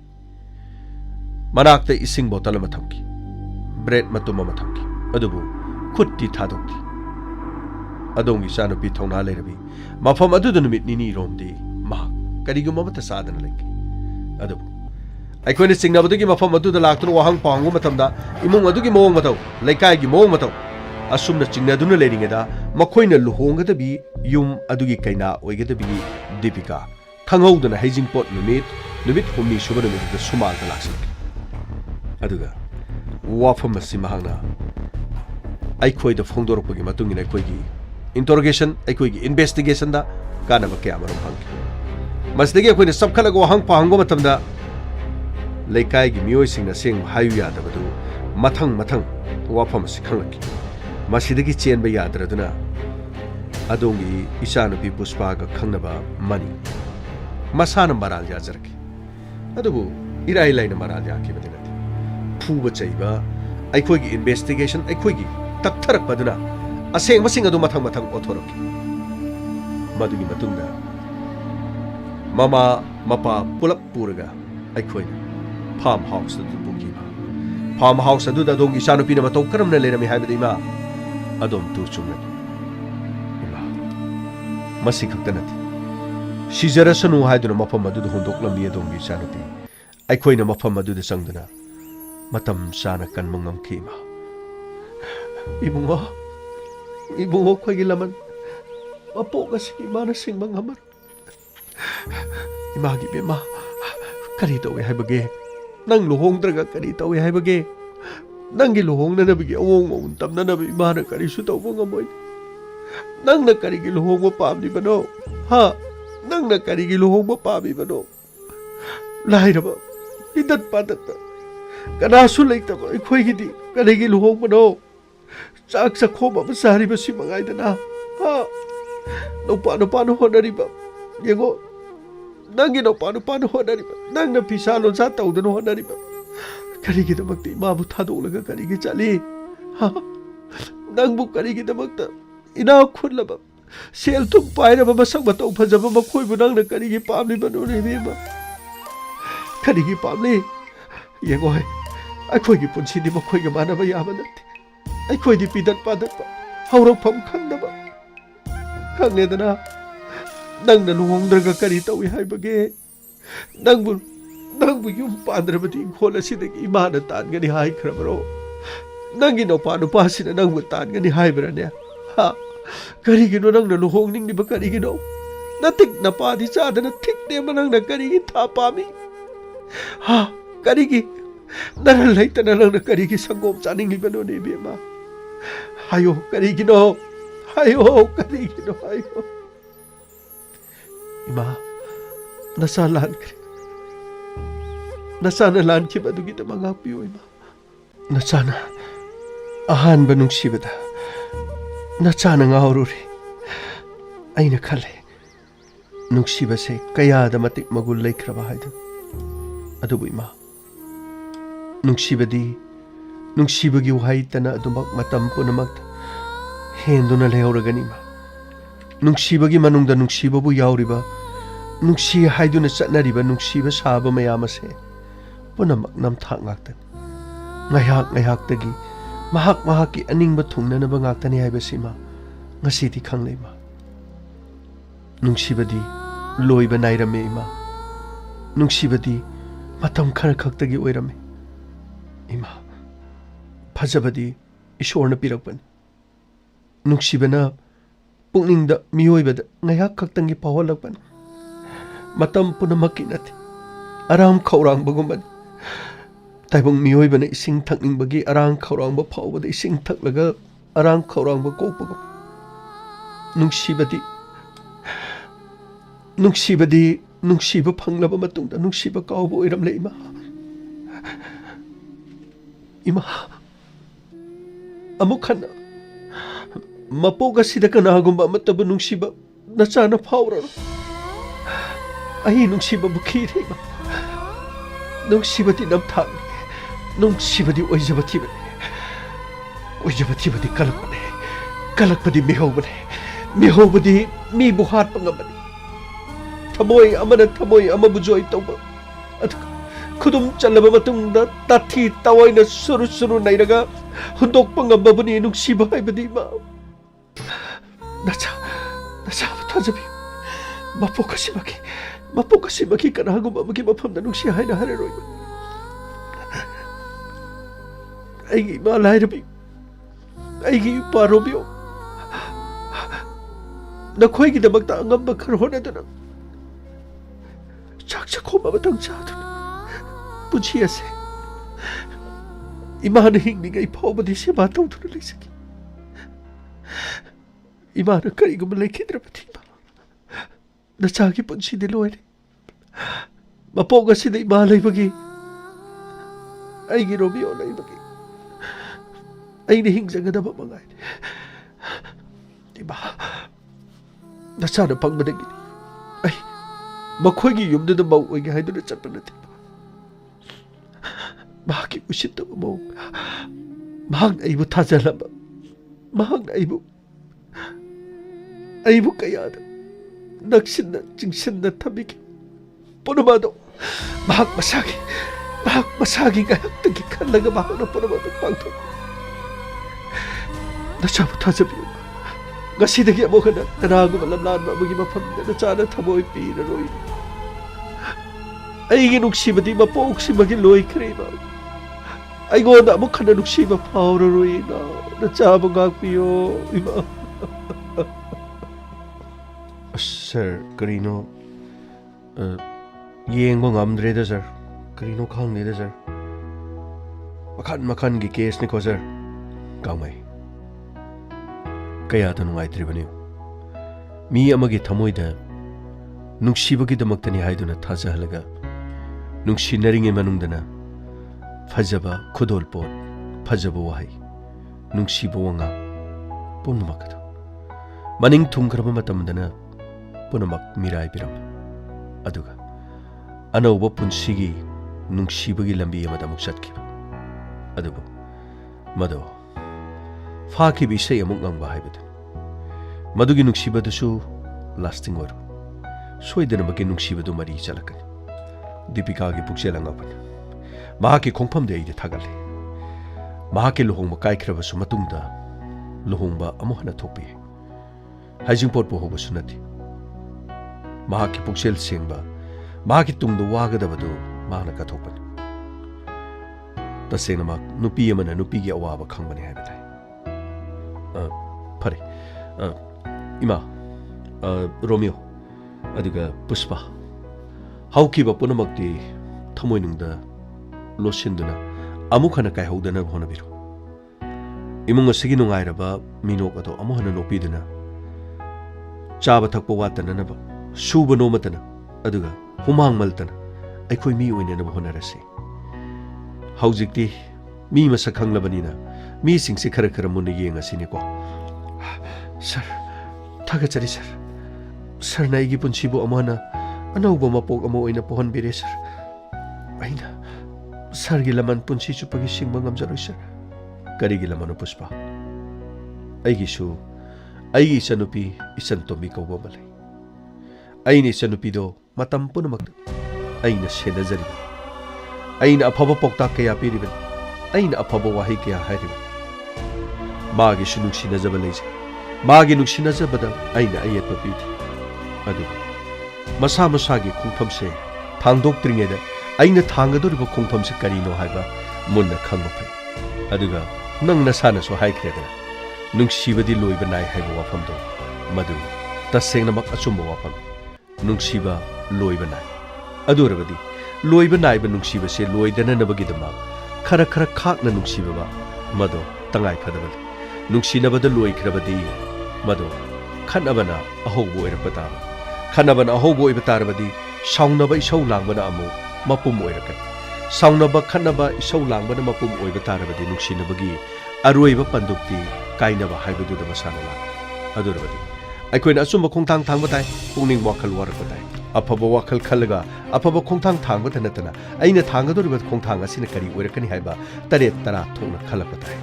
ꯑꯩꯒꯤ ꯐꯤꯔꯦꯞꯅ ꯑꯔꯣꯏꯕ ꯑꯣꯏꯗ꯭ꯔꯕꯁꯨ ꯑꯩꯒ ꯂꯣꯏꯅꯒꯗꯧꯔꯤꯕ ꯑꯩꯒꯤ ꯄꯨꯟꯁꯤ ꯆꯨꯞꯄꯒꯤ ꯑꯩꯒ ꯆꯠꯃꯤꯟꯅꯒꯗꯧꯔꯤꯕ ꯃꯤ ꯑꯗꯨꯒꯤ ꯃꯑꯣꯡ ꯃꯇꯧ ꯈꯪꯗꯣꯛꯄ ꯃꯊꯧ ꯇꯥꯏ ꯃꯗꯨꯒꯤ ꯃꯇꯨꯡꯗ ꯑꯩꯒꯤ ꯊꯃꯣꯏ ꯁꯤꯟꯅꯕꯒꯤ ꯃꯊꯧ ꯇꯥꯏ ꯑꯃꯅ ꯑꯃꯕꯨ ꯏꯀꯥꯏ ꯈꯨꯝꯅꯕꯒꯤ ꯃꯊꯧ ꯇꯥꯏ ꯑꯩꯅ ꯅꯨꯡꯁꯤꯕ ꯄꯨꯝꯅꯃꯛ ꯑꯗꯨ ꯂꯣꯏꯅ ꯄꯤꯊꯣꯛꯂꯨꯕ ꯇꯥꯔꯕꯗꯤ ꯃꯁꯥꯅ ꯂꯣꯏꯈꯤꯕ ꯇꯥꯕꯅꯤ ꯂꯣꯏꯔꯕꯗꯤ ꯑꯅꯧꯕ ꯑꯃ ꯍꯧꯔꯛꯄ ꯇꯥꯕꯅꯤ ꯍꯧꯔꯛꯄ ꯃꯇꯝꯗ ꯂꯣꯏꯈꯤꯕꯗꯨꯗꯒꯤ ꯍꯧꯒꯟꯗꯦ ꯍꯥꯏꯕꯁꯤꯗꯤ ꯅꯨꯄꯤ ꯑꯣꯏꯕꯁꯤꯡꯅ ꯈꯪꯕ ꯇꯥꯏ ꯑꯗꯨꯒ ꯅꯨꯄꯥꯁꯤꯡꯅ ꯀꯔꯤ ꯄꯥꯝꯃꯤ ꯅꯨꯄꯥꯁꯤꯡꯅ ꯄꯥꯝꯕ ꯅꯨꯡꯁꯤꯕ ꯏꯔꯥꯏ ꯂꯥꯏꯕ ꯅꯨꯡꯁꯤꯕ ꯄꯥꯝꯂꯛꯇꯦ ꯃꯒꯨꯟ ꯂꯩꯕ ꯑꯔꯣꯟꯕ ꯆꯦꯛꯁꯤꯟꯕ ꯑꯣꯏꯅ ꯄꯥꯝꯂꯤ ꯑꯗꯨ ꯑꯣꯏꯔꯕꯗꯤ ꯅꯨꯄꯤꯁꯤꯡꯅ ꯈꯨꯠꯂꯥꯏ ꯑꯣꯏꯅ ꯁꯤꯖꯤꯟꯅꯕ ꯌꯥꯏ ꯑꯗꯣꯝꯒꯤ ꯅꯨꯡꯁꯤꯕꯗꯨ ꯏꯔꯥꯏ ꯂꯥꯏꯕ ꯌꯥꯝꯅ ꯍꯣꯡꯕ ꯑꯣꯏꯍꯟꯗꯕ ꯇꯥꯏ ꯃꯇꯝ ꯄꯨꯝꯅꯃꯛꯇ ꯊꯥꯖꯕ ꯍꯦꯟꯃꯟꯕꯗꯒꯤ ꯑꯗꯣꯝꯒꯤ ꯅꯨꯡꯁꯤꯕꯗꯨ ꯏꯔꯥꯏ ꯂꯥꯏꯅ ꯁꯤꯟꯅ ꯊꯣꯛꯂꯣꯏꯗꯕꯅꯤ ꯀꯃꯥꯏ ꯑꯩꯈꯣꯏ ꯆꯠꯅꯕ ꯇꯧꯁꯤ ꯐꯅꯤ ꯁꯔ ꯏꯃꯥ ꯑꯗꯨꯗꯤ ꯑꯗꯨꯒ ꯄꯨꯁꯄꯥ ꯑꯗꯨꯒ ꯔꯣꯃꯤꯌꯣ ꯑꯩꯈꯣꯏ ꯑꯃꯨꯛ ꯆꯠꯂꯨꯈꯤꯒꯦꯀꯣ ꯁꯔ ꯌꯥꯝ ꯅꯨꯡꯉꯥꯏꯖꯔꯦ ꯏꯕꯨꯡꯉꯣ ꯌꯥꯝꯅ ꯅꯨꯡꯉꯥꯏꯖꯔꯦ ꯃꯔꯛ ꯃꯔꯛꯇ ꯂꯝꯕꯤ ꯊꯣꯛꯑꯗꯤ ꯁꯣꯝꯗ ꯂꯥꯛꯎꯀꯣ ꯏꯕꯨꯡꯉꯣ ꯑꯩꯈꯣꯏꯒꯤꯅꯦ ꯍꯥꯏꯕ ꯀꯅꯥꯁꯨ ꯂꯩꯖꯗꯦ ꯏꯕꯨꯡꯉꯣ ꯀꯔꯤꯁꯨ ꯋꯥꯔꯨꯅꯨ ꯏꯃꯥ ꯑꯗꯨꯒꯤꯗꯤ ꯒꯪꯃꯩ ꯂꯩꯔꯤꯀꯣ ꯍꯦꯛ ꯀꯅꯥꯒꯨꯝꯕꯅ ꯀꯔꯤ ꯁꯤ ꯅꯈꯣꯏꯒꯤ ꯃꯅꯤꯒꯨꯝꯕ ꯅꯨꯄꯥ ꯂꯥꯛꯂꯗꯤꯀꯣ ꯑꯩꯉꯣꯟꯗ ꯑꯩꯒꯤ ꯐꯣꯟ ꯅꯝꯕꯔꯗ ꯁꯤꯒꯤ ꯅꯝꯕꯔꯁꯤꯗ ꯂꯩꯔꯦ ꯁꯤ ꯑꯗꯨꯒꯀꯣ ꯁꯤꯒꯤ ꯅꯝꯕꯔꯁꯤꯗ ꯀꯣꯜ ꯍꯦꯛꯇ ꯇꯧꯔꯛꯑꯣ ꯑꯩꯅ ꯍꯦꯛꯇ ꯆꯪꯉꯒ ꯃꯅꯤꯒꯨꯝꯕ ꯅꯨꯄꯥ ꯑꯗꯨꯗꯤꯀꯣ ꯑꯩꯅ ꯇꯌꯥꯏꯒꯤ ꯈꯨꯐꯨ ꯇꯧꯔꯒ ꯃꯥ ꯑꯗꯨꯝ ꯂꯣꯏꯁꯤꯟꯒꯅꯤ ꯀꯔꯤꯁꯨ ꯋꯥꯒꯅꯨꯀꯣ ꯑꯩꯈꯣꯏ ꯆꯠꯆꯔꯦ ꯁꯔ ꯀꯔꯤꯅꯣ ꯍꯧꯖꯤꯛꯀꯤ ꯁꯔꯅ ꯍꯥꯏꯕ ꯃꯌꯥꯝꯗꯨꯗ ꯑꯩꯅ ꯈꯪꯗꯕ ꯃꯩꯇꯩꯂꯣꯟ ꯃꯌꯥꯝ ꯌꯥꯎꯈ꯭ꯔꯦ ꯁꯔ ꯀꯩꯗꯧꯔꯦ ꯒꯥꯃꯩ ꯑꯁ ꯀꯔꯤꯅꯣ ꯁꯔ ꯅꯨꯡꯁꯤꯅꯕꯗ ꯂꯣꯏꯅ ꯀꯠꯊꯣꯛꯑꯗꯤ ꯀꯔꯤ ꯇꯧꯏ ꯑꯗꯨ ꯇꯧꯏ ꯑꯗꯥ ꯇꯧꯏ ꯍꯥꯏꯗꯨꯕꯨ ꯁꯔ ꯑꯩꯗꯤ ꯑꯃꯠꯇ ꯈꯪꯗꯦ ꯁꯔ ꯅꯨꯡꯁꯤꯅꯕꯗ ꯑꯩꯅ ꯀꯔꯤꯅꯣ ꯑꯩꯅ ꯖꯨꯟꯔꯩꯗ ꯑꯩꯅ ꯂꯣꯏꯅ ꯀꯠꯊꯣꯛꯏꯕꯁꯤꯡꯁꯦ ꯁꯔ ꯑꯃꯨꯛ ꯖꯨꯟꯔꯩꯅ ꯑꯩ ꯑꯃꯨꯛ ꯁꯤꯖꯤꯟꯅ ꯊꯣꯛꯑꯒ ꯑꯃꯨꯛ ꯂꯣꯏꯅꯃꯛ ꯑꯩꯕꯨ ꯑꯃꯨꯛ ꯍꯨꯟꯇꯣꯛꯄꯤꯔꯝꯒꯗ꯭ꯔꯥ ꯁꯔ ꯀꯔꯤꯅꯣ ꯍꯥꯏꯁꯤꯕꯣ ꯅꯪꯒꯤ ꯅꯨꯡꯁꯤꯕꯗꯤ ꯖꯨꯟꯔꯩꯗ ꯀꯔꯤꯃꯥꯏꯅ ꯂꯣꯏ ꯁꯤꯟꯅꯔꯤꯕ ꯑꯗꯨꯒ ꯀꯩꯅꯣ ꯅꯪ ꯍꯥꯏꯗꯨꯕꯣ ꯅꯨꯄꯤꯒꯤ ꯋꯥꯔꯤꯅꯦ ꯅꯨꯄꯥꯒꯤ ꯋꯥ ꯅꯠꯇꯦꯅꯦ ꯍꯥꯏꯗꯨꯗꯤ ꯑꯁ ꯀꯔꯤꯅꯣ ꯁꯔ ꯍꯧꯖꯤꯛ ꯁꯔꯅ ꯍꯥꯏꯕꯗꯤ ꯅꯨꯡꯁꯤꯅꯕ ꯍꯥꯏꯕꯁꯦ ꯂꯣꯏꯅ ꯀꯔꯤꯅꯣ ꯄꯤꯊꯣꯛꯂꯣꯏꯗꯧꯅꯤ ꯄꯤꯊꯣꯛꯈ꯭ꯔꯗꯤ ꯂꯣꯏꯊꯣꯛꯈꯤꯅꯤ ꯂꯣꯏꯊꯣꯛꯈ꯭ꯔꯗꯤ ꯑꯃꯨꯛ ꯃꯀꯣꯛꯇꯒꯤ ꯍꯧꯔꯛꯀꯅꯤ ꯃꯀꯣꯛꯇꯒꯤ ꯍꯧꯕ ꯃꯇꯝꯗꯗꯤ ꯍꯥꯟꯅꯗꯨꯗꯒꯤ ꯍꯜꯂꯛꯇꯦ ꯍꯥꯏꯌꯦ ꯁꯔ ꯂꯣꯏꯊꯣꯛꯈ꯭ꯔꯗꯤ ꯁꯔ ꯑꯩꯈꯣꯏꯒꯤ ꯖꯨꯟꯔꯩꯅ ꯑꯃꯨꯛ ꯑꯩꯒꯤ ꯅꯨꯡꯁꯤꯕꯗꯣ ꯂꯣꯏꯊꯣꯛꯈ꯭ꯔꯦ ꯍꯥꯏꯗꯅ ꯁꯔ ꯑꯇꯣꯞꯄ ꯑꯃꯨꯛ ꯃꯤ ꯑꯃꯗꯒꯤ ꯍꯧꯈ꯭ꯔꯗꯤ ꯁꯔ ꯀꯅꯥꯅꯣ ꯃꯥꯡꯖꯒꯗꯧꯔꯤꯁꯤꯕꯣ ꯁꯔ ꯑꯩ ꯑꯣꯏꯔꯝꯒꯅꯤꯗ ꯁꯔ ꯃꯦꯗꯥꯝ ꯇꯝꯐꯥ ꯑꯣꯏꯔꯝꯃꯣꯏꯗ ꯁꯔꯁꯨ ꯑꯣꯏꯔꯝꯃꯣꯏꯗ ꯁꯔ ꯌꯥꯔꯦ ꯒꯥꯡꯃꯩ ꯀꯔꯤꯅꯣ ꯅꯪ ꯉꯥꯡꯉꯤꯗꯨꯕꯣ ꯀꯔꯤꯅꯣꯕ ꯑꯩꯅ ꯍꯥꯏꯕꯗꯤ ꯑꯗꯨ ꯅꯠꯇꯦꯅꯦ ꯑꯁ ꯀꯔꯤꯅꯣ ꯁꯔ ꯅꯨꯡꯁꯤꯕ ꯂꯣꯏꯊꯣꯛꯈꯤꯅꯤꯅ ꯁꯔꯅ ꯍꯧꯖꯤꯛ ꯈꯛꯇ ꯍꯥꯏꯕꯗꯨꯕꯨ ꯀꯔꯤꯅꯣ ꯅꯅꯥꯎꯗꯁꯨ ꯈꯤꯇ ꯇꯥꯛꯄꯤꯌꯨ ꯀꯔꯤꯅꯣ ꯅꯨꯡꯁꯤꯕ ꯂꯣꯏꯊꯣꯛꯈꯤꯗꯅꯕ ꯁꯔ ꯑꯣꯒ ꯈꯔ ꯈꯔ ꯑꯗꯨꯝ ꯄꯤꯕ ꯌꯥꯒꯗ꯭ꯔꯥ ꯁꯔ ꯇꯧꯔꯤꯁꯤ ꯌꯦꯡꯉꯨꯀꯣ ꯀꯔꯝꯍꯥꯏꯅ ꯅꯨꯡꯁꯤꯕꯕꯨ ꯃꯍꯤ ꯑꯣꯜꯂ ꯄꯤꯗꯣꯏꯅꯣ ꯑꯁ ꯁꯔꯅ ꯍꯥꯏꯕꯗꯨꯗꯤ ꯁꯔ ꯅꯨꯡꯁꯤꯕꯗ ꯂꯣꯏꯊꯣꯛꯈꯤꯅꯤ ꯕꯣꯇꯜ ꯑꯃꯗ ꯌꯥꯎꯕ ꯏꯁꯤꯡꯒꯨꯝꯅ खर खर हाइदोग लोइख्रदि सर नोमदि लोइरोइद्रो सर नुक्सिनबदु लोइख्रदि सर अमुक क्रमाइन तौनी सर आइगा जुनरैगा काइनाबदि ngमोइ सर गामै नुक्सिनबगी मतंगदा ngasi थोलगलिबा क्राइसिस मया मसिगी मतंगदा तोंगान तोंगान बखंगैसिंगना नैनरी याम कन नुपा अमगा नुपी मगा नुक्सिनबा हेक नुक्सिनबा होरकपा मतमदा नुपादुना सिखौ याम लांग नुपीदुना सिखौ लांगबदो वाइथुंगनबा करिनो सर वाइथुंगनबा हाइबबो वाइथुंगनबा हाइबदि थुंगनबा हाइबनिने थुंगनबा हाइबदि ओ सर थुंगनबा हाइबदि नुपागा नुपीगा सुम लेमिनबदो इहे लेमिनबा नतिने लुहोंगलगा लेमिनबदुनिने करिनो सर हाइबसिबो लुहोंगबा लोइरगा सो अमु वाइथुंगनरगा अमुक नुक्सिबसे अमु लोइना लोइख्रदि सर अस अदुदि क्रमाइन तौनी लुहोंगबसो लुहोंग थोरबा नुक्सिबसो लोइथोख्रबा सर अदुदि रिसर्च तौबा यारोइद्रे सर तौरिसिउंको नुक्सिनबु क्राइ रिसर्च तौरुदैनो अस करिनो सर नुक्सिबगी रिसर्च तौबा यारदि नुगाइगनि सर नुपा नुपी अनिदा सुक्साव सावनारोइगो सुक्साव सावनाद्रदि अदो मरिसो अफबा ओइगनि सर सर करिनो खांदि सोरसिजु नुक्सिबगी रिसर्च तौफम लेरदि नुगाइगदबनि द सर करिनो मि गांमैना नगांगि म्यामदो अइना हरिसि तौ नुक्सिनबा हाइबसि थुंगनद्रिङै मतमदा लैसाबिसिंना मरुइना थुंगनद्रिङैदा मसागी नुक्सिबदो महाकी अपाम्बा अनिंगबदो लोइना सिना थोक्लोइदबनि हाइब अदु ओइरदि सर अस करिनोने आइगा जुनरैगा अदुम नुक्सिनदना लैरिसि सर मसि नुक्सिनबसि लोइदबो ओइबा तारेको सर अस नुक्सिबसे अखोइदि अचौबा खरुंगुम कइमुक चावबो ओरदि नुगाइगनिको नुक्सिनबसि लोइदनबा सर अस आइदि नुक्सिबा लोइगिनि हाइबदो वाबा म यावरेदे सर अस अदुदि सर नुक्सिनबसि लोइदनबा आइना खिजिक खिजिक सुम नुक्सिबदि याब्रा सर अदु ओरगना नंना खजिक खजिक नुक्सिनदि नंबु नुक्सिबिरक्त्रे हाइदना मुक जुनरैना मुक वखल अमु होंगादि कमाइ तौबा अस अदुदि अमु पाखलेदा सर अदुदि सर माना थाजननबा अतै नोमदा पुंग कुन मरि लेबसे मागी नुक्सिबा माननबा मपा मपा अदुदा खांनुंग खांनुंग खक नुक्सिरगा सर अतै दु खरखर सुम लैथरगा थंबा यारोइद्रा सर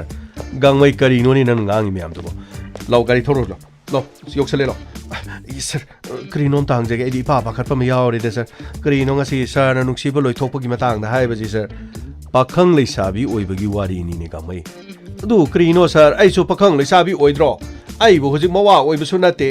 आइगी नुपीना मतु ओइबसु ओइद्रि करिनो आइदि मवासु ओइद्रि माना मतुसु ओइद्रि अदु अरेदे कोइ पाखंग लैसाबी ओइदि सरना हारिदु पाखंग लैसाबीगी वा ओरेदि अखोइदि चानाद्रो सर आइदि यानो पाखले करिनो नुक्सिबा लोइदनबा करिनो खरा तापियो सर करिनो खरा तापियो आइसु पाखंगनिने आइना खंगो वा नतेने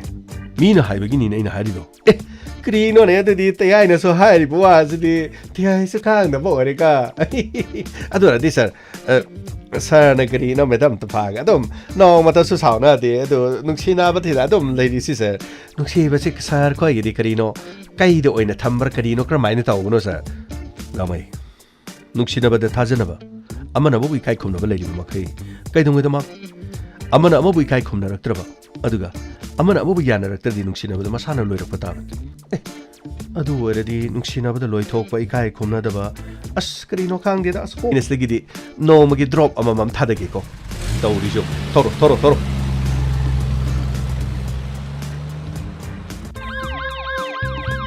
लागले इंस्पेक्टर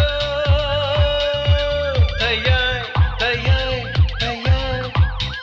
लागले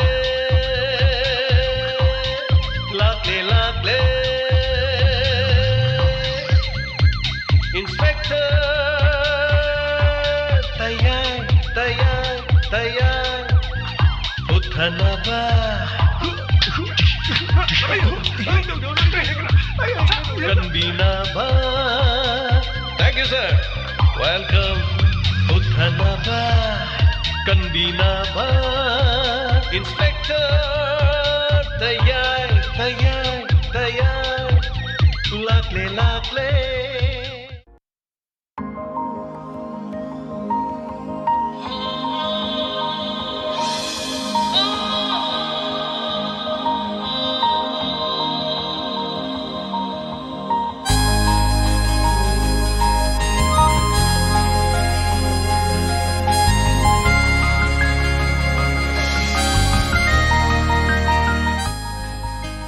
hana thaga charinga segi inspector te chamri ge yankai manga suba tangkak ngasigi tangkak loiram da gi internet kitang nungai rak tabagi tanja ma ta khre masigi dam tanga pi gani aduga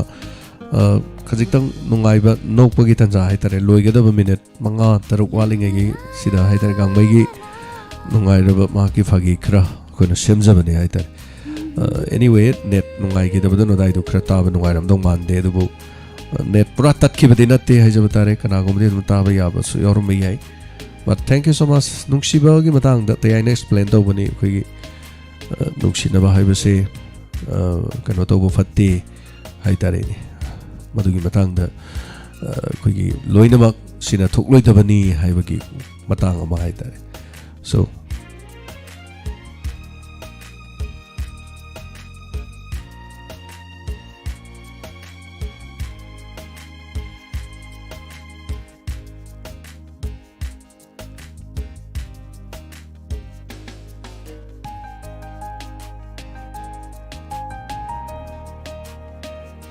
So thank you so much. Anana thagachari me apna mak asigi tangka asigi saruk ama koina me apna mana saruk ya beri basi dama anana thagachari.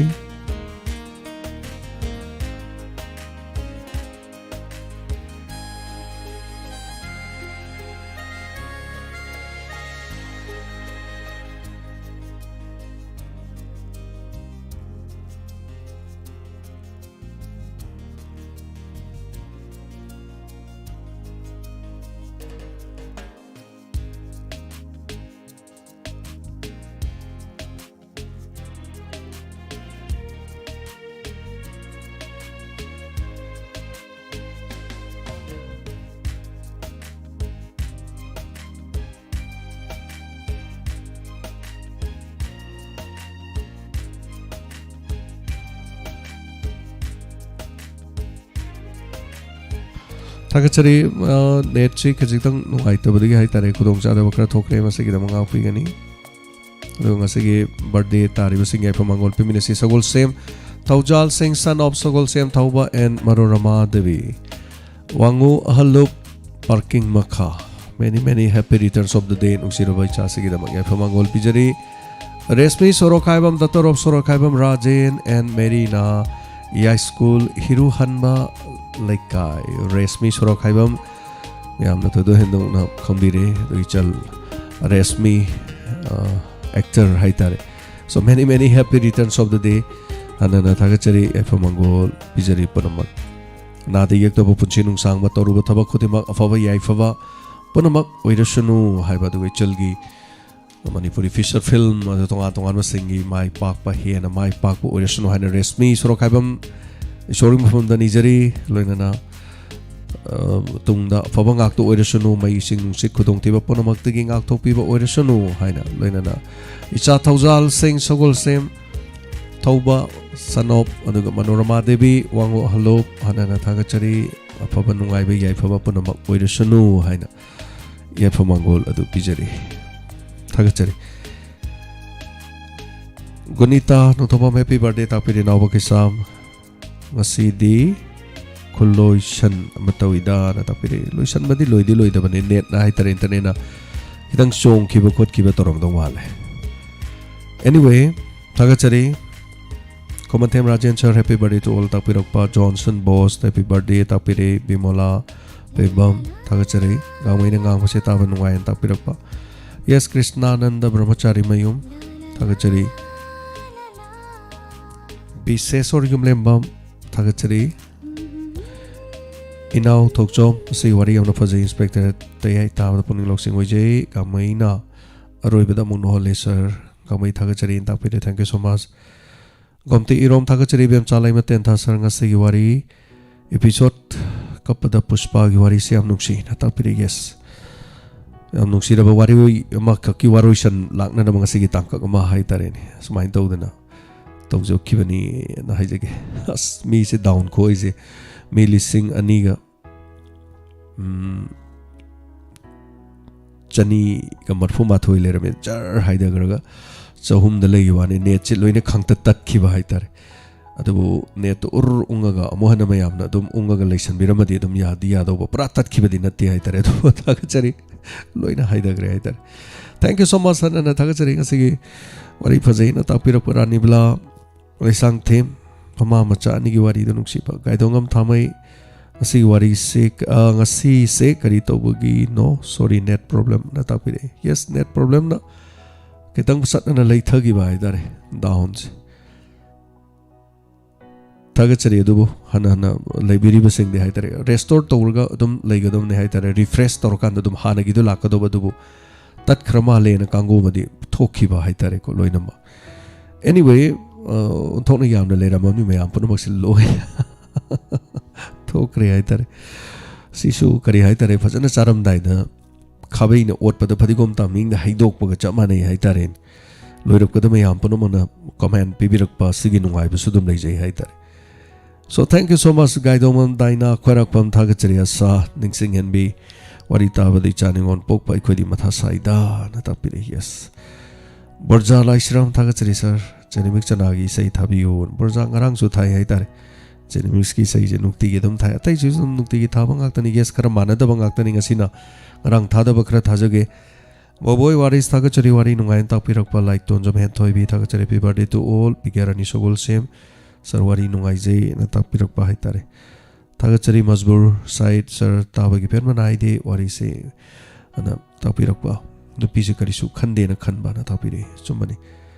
टेलिसिबा high टेलिसिब्या हाइदिर करी हाइदनो टेलिसब्या हाइदिर पाबा हाइत्रे सो थागचरी sir गामैसे तसेंग न लेरमदि हमना नुंसिबा मबुक हमना सेंगबा नुंसिबाबु तरु तरुबा थमजबा पाखंग अमा सोइदन ओइगनि तापिरि yes गांमैगी character से am lui हाइतारे गांमै से अचुम सुम गांगजबा मिंगोंद सुंगला लांजदबा अदुगुम character मद लैजबा मी मनि हाइतारे अदुगा फागी ओइरा चुम याम गांगबा अदुगा खंगदबदि सारगा खंगबा सुम point याम गांगजबा हाइतारे करीमत लोकथोप लकोय लैजदबा अदुगा नोकना करेम नरगा सेंग सुंगांग लैबा कैरेक्टर अमा खक्तनि माइ कैरेक्टर से am lui हाइतारे अदो नहान सिदा लाकपि मी खोइगी फैमिली सुम डायमंड लाकपदो गांगमै येंगे ने हाइगले ने दैदि गांगमै गे तंफागा येंगे ना ai मखोइ अनि थबक चटखि न हाइबन थागचरी लाल चलियो पालमै sir ngasi wari se amna nungsi गांगमै गी डायलॉग न ताकबिरे थैंक यू सो मच इचन लोहांग थागचरी पुष्पा की थौदोक से याम नुंगाइते वरी लोरमदाई की गांगमै न थाकबिरे यस लोरमदाई की गांगमै की दो चिंखलगा सोइदन ताबिरे दो दाई सोइदन खरदि नोकनि न खंजबने दो नेट सी हम चाखरे ngasi gi jai tare ni ko jina chen mi chanipan ga समापन दिलाय एनीवे थागचरी बिनोदिनी मैडम थागचरी Bisheshor Yumlembam Bisheshor after long time ngasi yaubire थागचरी कॉन्सम बिमोला अदगा नारिमिला असलता तोकजोम थागचरी ले रॉकी ले फ्रापम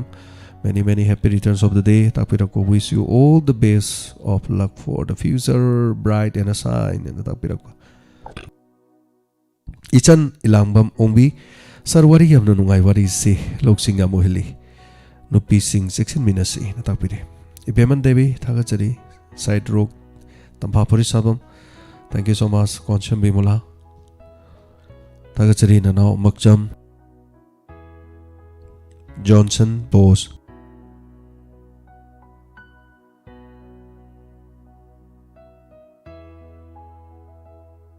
Ajit Waikom Thagachari sir ngasi wari fajaina takpir basoro ke thank you so much Toko maton sir ngasi gi puspa gi wari yamna nungsi puning loksing oijaina takpir pa thank you so much amujao Thagachari Beman Devi Side Rook Komantem Rajen sir ngasi gi episode sugi matik nungai ke bishana kebi kori oihan siko sir takpir yes bukchen pik padu hai tare moi aduga kana go mas mai to buje mari yauni da yam tho ini chap mana bas mai na yam similar oiba thodok hai tare so laiton jam hai tom bi gamai gi wahai se tabda nungai jai tapire नुंसीबदु लोइखिरनी अदोरदि मही ओंथोगा खरा खरा दा ओइना थादाबा तारे हाइबदु किसी किसी ओइना नुंसीबा मतमदुदा लेखलगा नुंसीबा यागदर लोइगिने ना हाइबदु हाइतार yes असेंगबदि नुंसीनबा अनिगी मरी नुपा नुपी अनिगी मरी से यामना करी हाइतारे अमना मन इखौ लांगना मतमददि दुमक लेरमगा इखौ लांगनबा अदुना पंथुंग यौनरकांदा नुंसीबगी मगुन हंथबगुंबा हंथरगा लेखिबगुंबगी मरम खरा दाइतार लोइनमक नत्रसु समथिंग खरा दा हाइतार show अमदा so thagachari hanana thank you so much hanana thagachari panama kaduga wahidur tapalema abujam ina thagachari tat khraboi ningdar mayam se yamna mang ki bisudum yaure pp song manipur ri song lover thagachari devika ki pukjel thagale gangmai gi wahang mayam du yai nokpasu sige tawe takpire thank you so much kcb ama pp song Manipuri song lover koina nungai jai de koina tawjakiba tangkak to miyam na mo comment pe birak pasini nungai jaris kari no hai kan dai de okay koina hona jakiba do adugi kari hai tar nungai jabam phawi hai tar rakesh tangjam thaga chari aduga miyam punumak ki koina hona jabada ngarang su Russia aduga Ukraine gi lan gi hai tar ai ahing atheng bada semjai adu miyam punumak masing yeng da basing yeng biu ta biu Nasrik harimale crime reports lega dori bro ngasi di lairoi crime update su ngasi di lairoi hayeng di lehenjage ai sing ngasi se crime update chu sama subagi haitare thorum du miam ga comment ka paraga thorum du tawjage na tawbune ada system amagi haitare sound gi khra problem khra leire so du na maram oiraga tawbungam khidre hayeng oina ngasi Ukraine gi lan na sigi hoji phau da siriba missing aduga tongan ma lambi da teng na gari ga takhai ba khotpa aduga mai wari kya su leire so mayam da pula punsala kan da hayeng amuk crime update ano balak chage semjage aduga am nungai jabadi prithvi gi oiba siguma thaudo wa thok thokpada sana lepak manipur gi miyam na haitare ai bu ningsing birakpa marik chumba paudam ama sembira u haidan haida so many messages mayam silak basi ai ahing de semjabade yam nungai badi aina ahing du de semaga thamjarame nungalamdai adai da duga nungala khanda haitare YouTube maroina Facebook ne am heli yengbadi aduga Facebook ta leiba mayam sina haitare mi lakh kamaga makhai khre hena yengaga leibirami haitare khwai dinga ko wonderful ai dungak sei haitare adu aina ahing tumdaba makhai ina semjabado adugi nungai bam khak phawi haitare sa du kari haiduino Marik chumba amakak ni haitare kari gi demoti Ukraine lan tawrino haibas ki chap chaba modugi paudo mama hanba tangkak aduga hayeng ani suba tangkak pujarake aduga mayam panama khamina se thank you so much yeng biki ba punama aduga YouTube ta su yaure aduga Facebook ta su yaure Diamond Radio ki Facebook 91.2 Diamond Radio please follow to view mayam na matam chana khune thagat chabasing update uinaba akhoi gi Facebook ta friend request taruktrasu mayam follow to biu khre yam na haitare huji pawda lama ka makhai khre hena follow to bi re aduga thank you so much tension jage sei ma khong jage aduga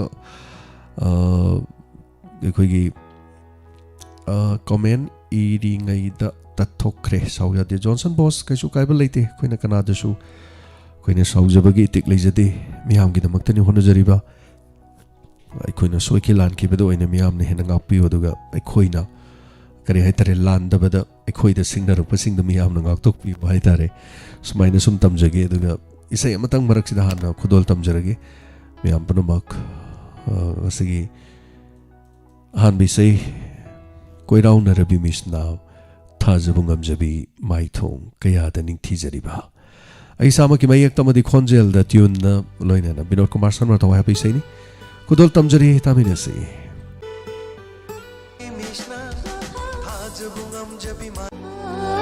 Thajabungam jabi maitho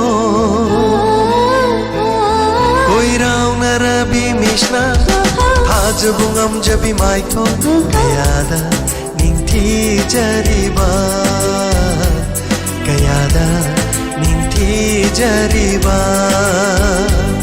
koirau na rabi mishna Thajabungam jabi maitho koirau na rabi mishna Thajabungam jabi maitho kayada ningthi jariba kayada ningthi jariba laklo ne nangbu aige inaksida laklo ne nangbu aige inaksida momo noklo kayada ningthi jariba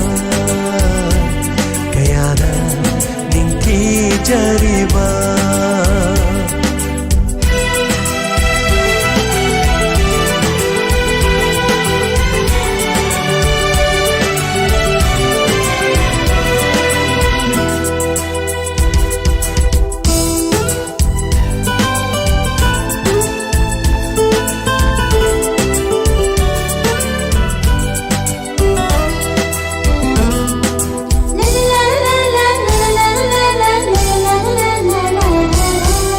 Leirang tambalgum ning thija bimai thong angang ba leirangum tangang la chimba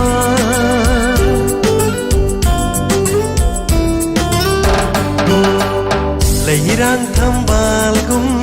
ning thija bimai thong angang ba leirangum tangang la chimba malangi shahumda nangi shamlang na hai na hum na chat pado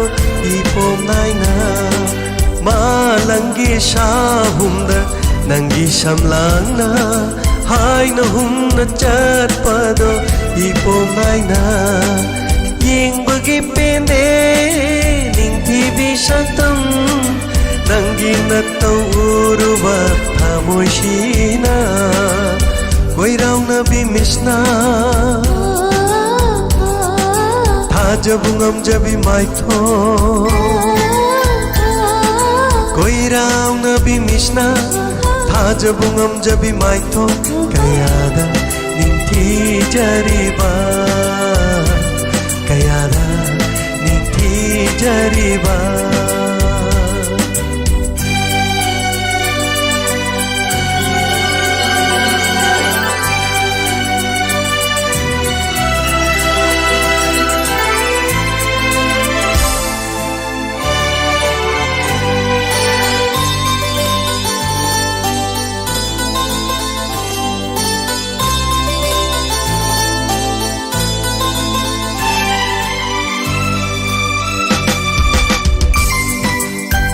Jabase yabiradi aigi punsi she kathok sagi na phamda punsi chupa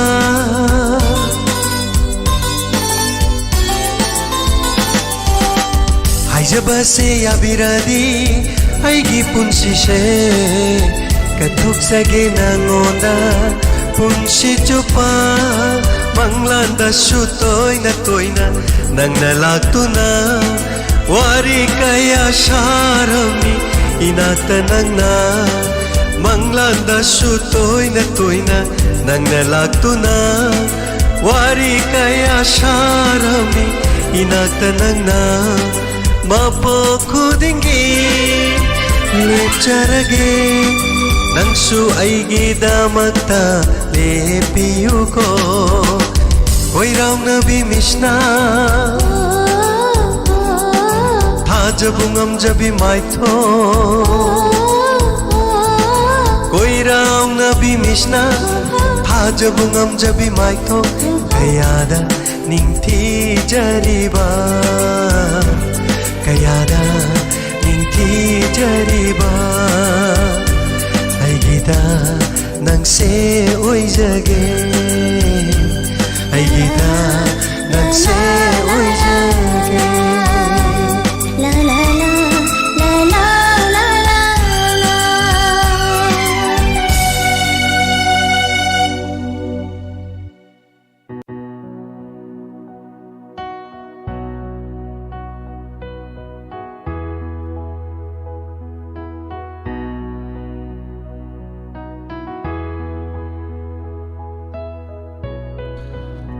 Tagachari hanana net si talur matung namuk sar sangkalami chanipan ga nifu go humdo ilakpi basi kita mak thank you so much tagachari ngam nungai jai So sumna tawdana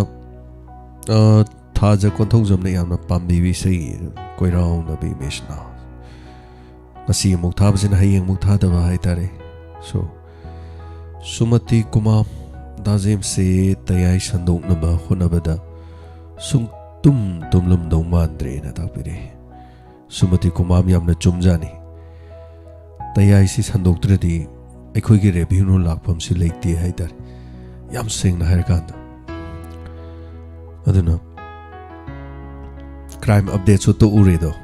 crime update ko to ure koi revenue ji khar lak chaba hai tare ko masi loi handagi ba aduna maru aina mayam punamang na yengbi ba da YouTube ta tayai crime reports aduga crime update hariba singsi yengbi ba kan aduga koina sandok chaba drama hai jaba tare tha magi manung da drama mani thamjari ba masi yeng ba kan masi khaktane koi de YouTube ta ge koi de khara paisa laisi no hariba paisa la ko jina koi di chalai jari ni do yam seng na thamoi seng na yam transparent wena ne haijari si aduna advertisement khara toroga hai tare aduna masina ne koi ni hingjari si di non profitable hai tare koi di profit leitaba sendong leitaba ne ba koi ge si di aduga koi gi di miyam panama tabiri ba miyam panama na sodum yauksan ba ya ba aduna bo diamond gi damak tanga si masak maming hai tare nairaba mioi chamriga kunmari kunmanga aduga donors ta yaudaba adumak ekoi gi family diamond family ana aduda thama gi mana ngamjaba adum katpa kana mayam lei hai tare so yam nungai se sekmai dagi ekoi gi tachau majo hai tare tachau jamai maming hai tare masi yam khangauduna sar lai aduga yongchak hai tare ni yongchak mari manga ga puraga haraunga lakchaba ai gari driver ni ai larik tamde ai di gari driver to ai smai to hingok pani du to pani diamond gi damak ta gan mana ga lakchaba to sengmai de gi si ta na gari thorga lakba yam nuksi ba phawi ai khoi de lupa crore manga piro ba chap manai hai tare so thank you so much yam na sigum mane khoi gi mari de khoi na si leijari se aduna ngasi di manipur gi mafam am da chalu matam da yaubiri ba mayam si de live to yaubiri ba si de khoi sneda salam delhi de gi smaina daina khoirakpam som iphalom dagi sumaina waribo mathang konsum bimola som khoi gi yari pok dagi rani bala leisang tem top khanang khong dagi tampa karnataka dagi sumaina ko lamse tongan mayam jine basi lady mayam se chobo family mani hai tare aduna tension jage khoi mayam phone ma ga du jam chummi mang da gai se tumu ba ina wari ma sagat pate gi wari tumda garga ina mangji da wari ji bada dum e laidana ba nongan bau ji sung tum di tumga hai tare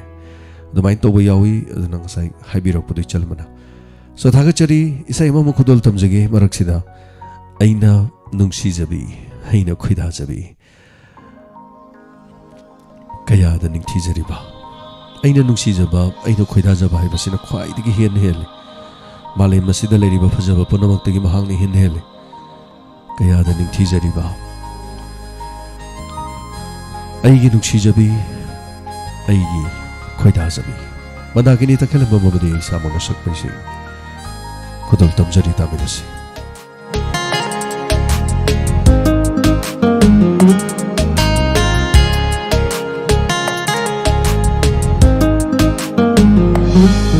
aina nungsi jabi aina khoida jabi aina nungsi jabi aina khoida jabi nantanu unsigi nantana loi jari o aigi di thawaini nantana loi jare o aigi di thawaini nantana aigi unsini aina nungsi jabi aina khoida jabi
nata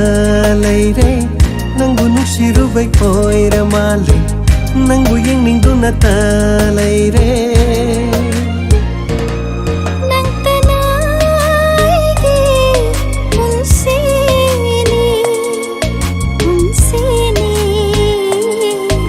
unsini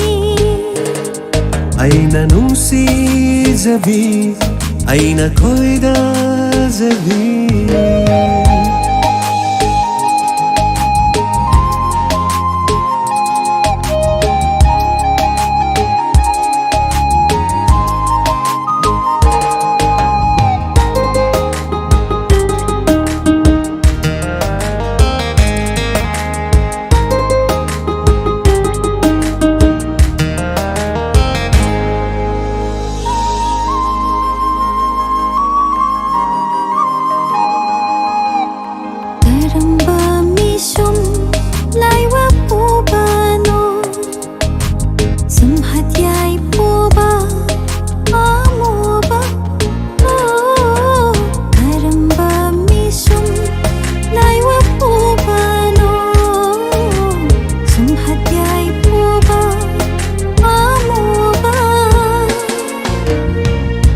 Nabi nangi maithon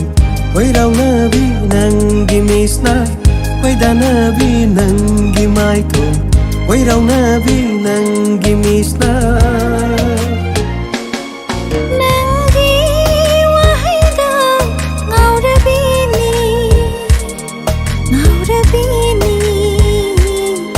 Nungsiba Aina nungsijabi aina khoidajabi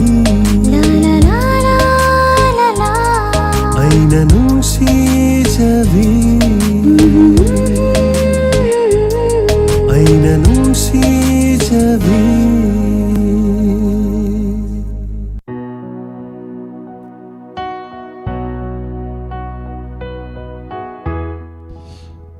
Tagacari hanana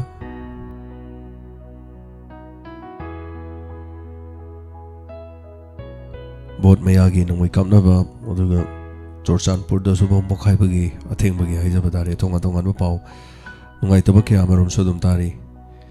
sigum maraksida bot chida khara thuna loi khraga miyamagi hanagi punchida mukhalak-labadi kya da nungai gan bot asigi dama kadai digino khangdi nungmai kamnariba kholiba tawriba miyam ne hena khangbire yamna lukraba haitare mana kadaba yade tawdaba yade haibagi mong sida laknari miyam sigum si yamna section mina si miyam punamak aduga Hanana thagachari tengma fawda tabiriba sei ngasi inspector TAYAI gi sei matang khudol tamjarapada ngarang thakiba yama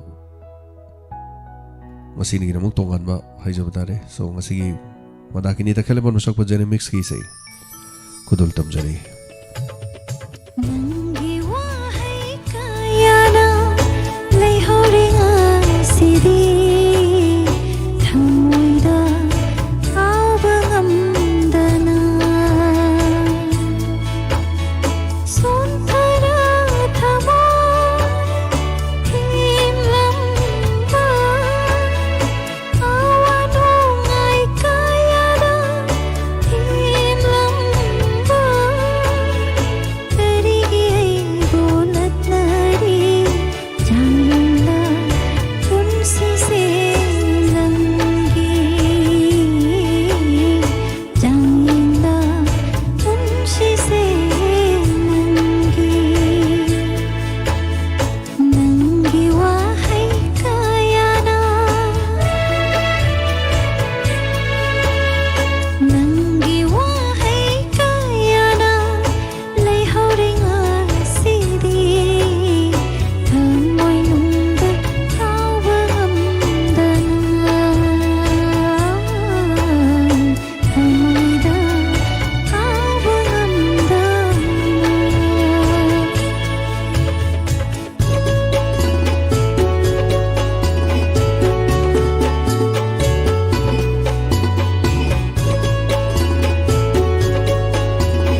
Wakol thok na kaplari ngasidi tam krava nang bo ning sing na tam krava nang bo ning sing na lay hore ai di do nava pamela magum nava pamela magum nangi wahai kayana lay hore ngasidi thamoy nungda awagamdana thamoyda awagamdana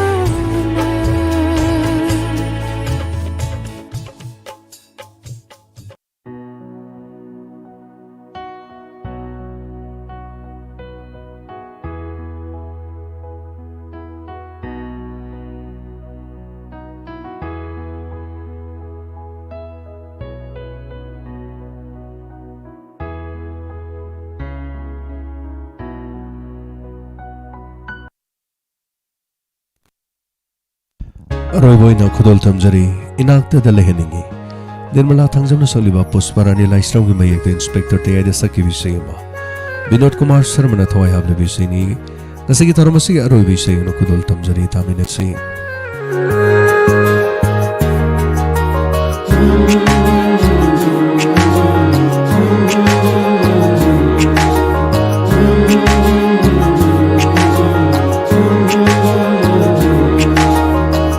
inakta dalay haningi nung shiba nangbo imit penayeng janingi nung shiba saktam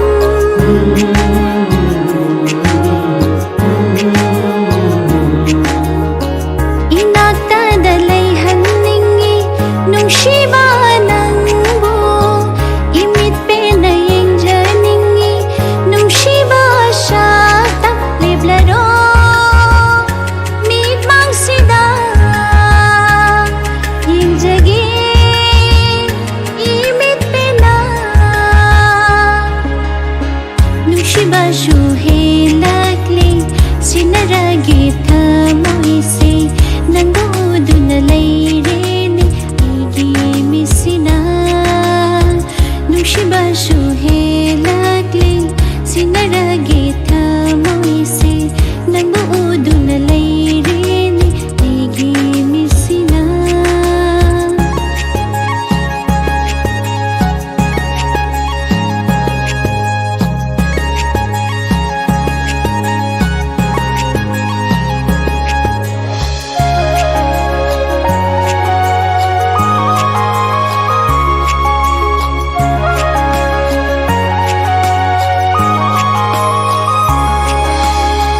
marul thok traba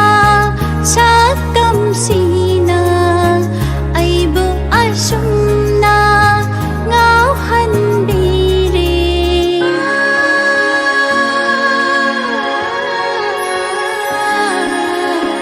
marul thok traba sakam sina aibu asumna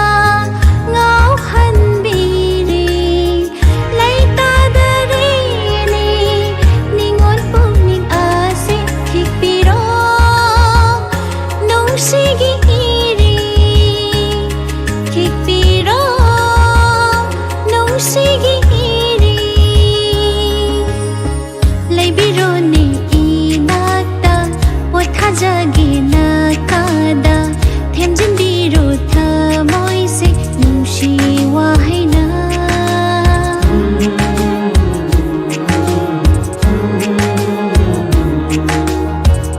inakta dalay haningi nung shiba nangbo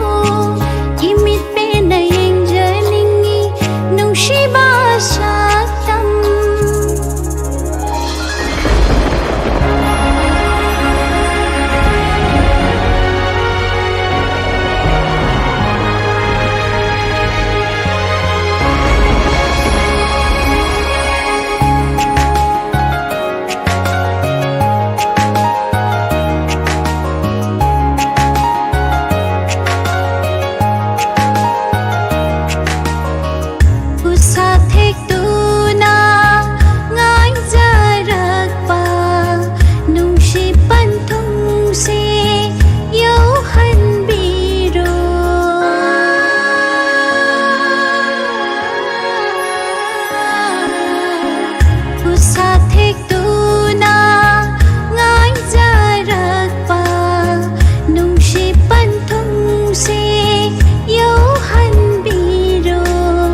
थागतचरी हनाना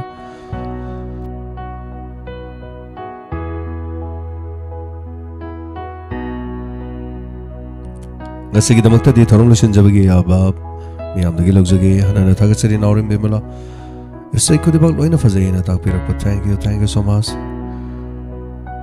ngasigi inspector tayai gi ngasigi wari matang simulation jarga hayeng di noba takak amada muk soidana pongpam asida puduna laksagi loina na hayeng crime update Ukraine da hoji oriba sigi mapung phaba report amaga loina na hoji phawada tongan ba thodo watho kya tholi nahan bom thadaba haukiba numitta lohongkiba matai manau ani khangna makhota AK47 amam paraga lohonglamaba matungda haitare Russia gi lanmi singa thengna ga doribani haina civilian singna makhota nongmai paraga lan Russia gi mayokta lan khoi thengna gani haina tholokpa micham se to kimati gya me hojik aduga recruit tawba khoi gi sifai haitare ne army yawba nattabeda lan simasagi marai bakida mo haitare aduga yamna ngakpa amakhak sungrang mokhoi soldier amakha haitare lambida Russia gi teng se pareng lakpa adu teng si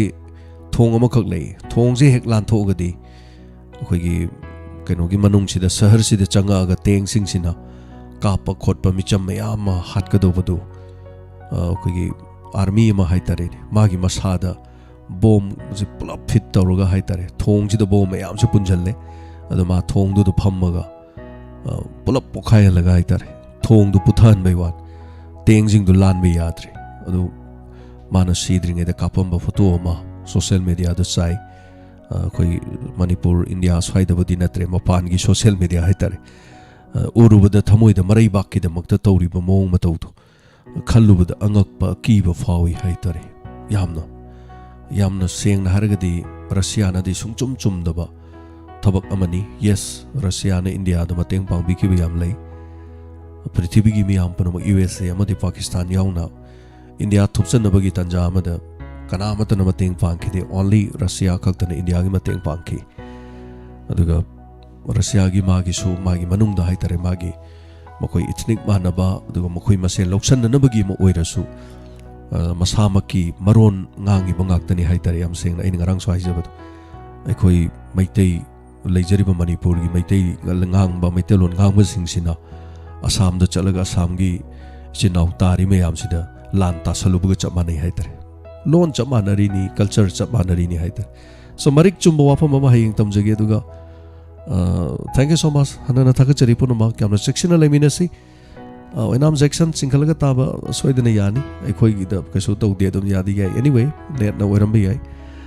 thank you so much me apuna section lemina si laina ma sing yamandare mi kuntra ga taruk tare khang nare som tapna handaragadi yamna mapung phaba hana gi punchida lakpo oirasunu duga Mars thadagidi yamna hengat pani laina se handaki Mars tha hayeng hakse tangari laina se jar henkalaka doribra hanta doribra like khuruminar se shorda thagachari punamapu James Agru jamna formation jabi abalok jaringa sigida mak loina punamapu khurum jari